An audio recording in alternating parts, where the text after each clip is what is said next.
Dessau in Germany, a 2-hour train ride from Berlin. Here in 1926, Walter Gropius built his higher academy for the arts, the Bauhaus.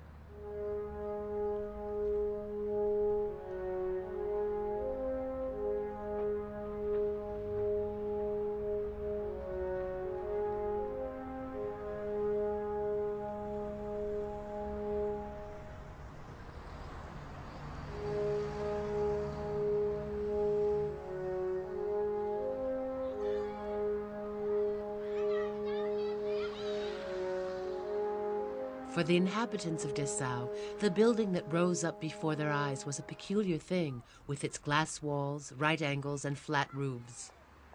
It's one of the most famous buildings in the history of 20th century architecture.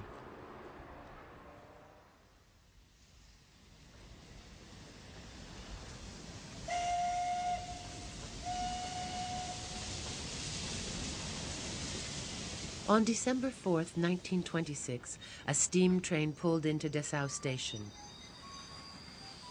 More than 1,000 guests, some from very far away, had made the journey for the inauguration of the Bauhaus.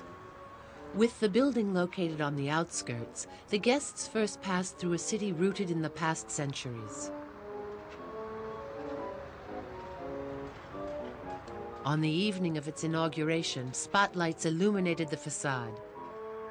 Shining like a beacon, the Bauhaus seemed to be a symbol of renewed hope and recovered vitality 8 years after the tragedy of the Great War. Exhibitions, concerts, and theatrical performances followed one another over 2 days. A former student writes, "The huge building leaves a very special impression, almost unforgettable at night when all its rooms are lit up as on the day of inauguration, forming a visible cube circumscribed by the metal frame of its outer shell."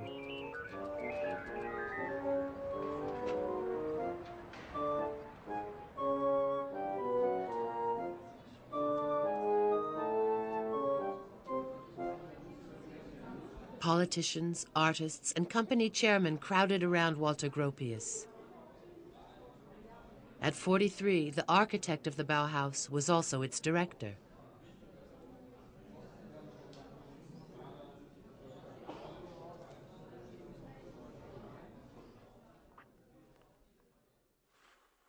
It all began in 1919 in Weimar, in a pre-existent public building without any particular architectural merit. Founded by Gropius, the Bauhaus movement, which literally means the art of building, aimed to reconcile art and crafts to create a new industrial aesthetic, what we now call design. Every discipline was mobilized: metalworking, joinery, weaving, painting, but also stagecraft and dance. Color was taught in workshops run by Paul Klee and Vasily Kandinsky.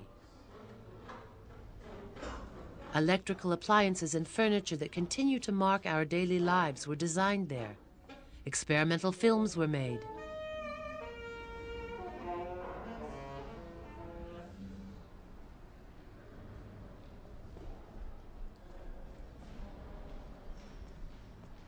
In 1925, the far right won the elections in Weimar and decided to shut down the school that was forced to find a home elsewhere.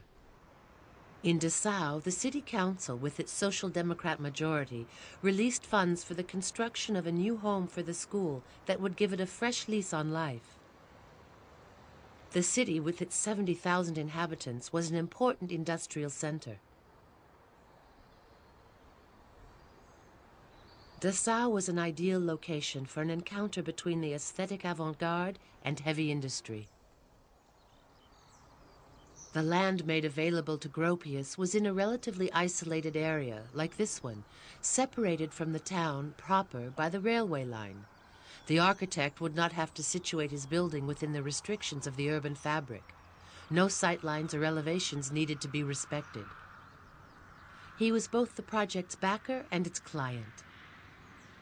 As a result, he could design a building adapted to the true needs of his school, the Higher Academy for the Arts, with its workshops, an area for the administrative department, a collective area with a theater and a refectory, studio accommodation for the students, housing for the teachers, and a technical school to train young apprentices as requested by the Dessau City Council.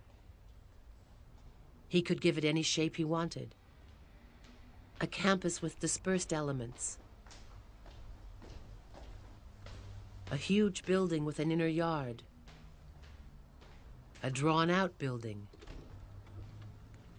He opted for an interlocking system by linking the different elements in a deliberately asymmetric form. The school's different requirements determined the outline of the interlinked buildings. Each area has its coherence and specific design.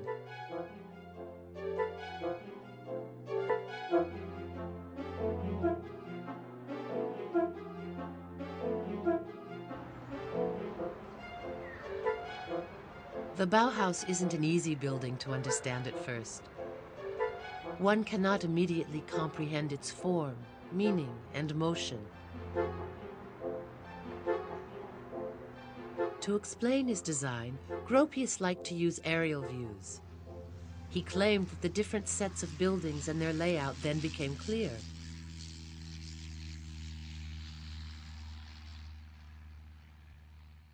Junkers provided planes, and photographers revealed to the general public what modern architecture really was, suggesting that seeing the world from the sky would soon be the norm.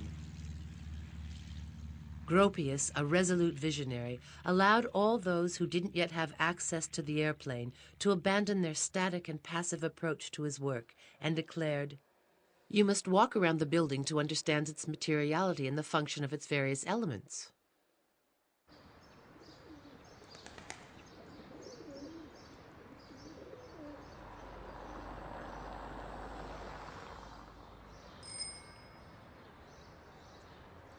The Bauhaus cannot be comprehended from a single angle.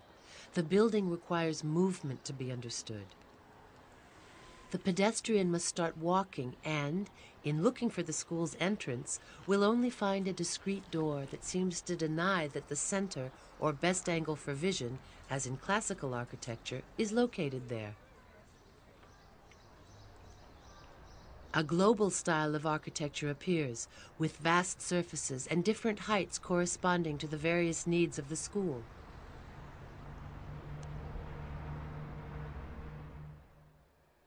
On one side, you find the Higher Academy for the Arts, a parallelepiped that houses the large Bauhaus workshops, a bare and functional area which would be given every symbolic opportunity for expansion, without any walls or partitions to give an impression of enclosure.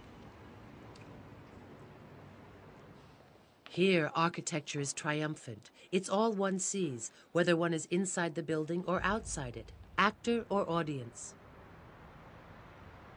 Gropius wanted this to be the most powerful element of his project, the image that would mark people.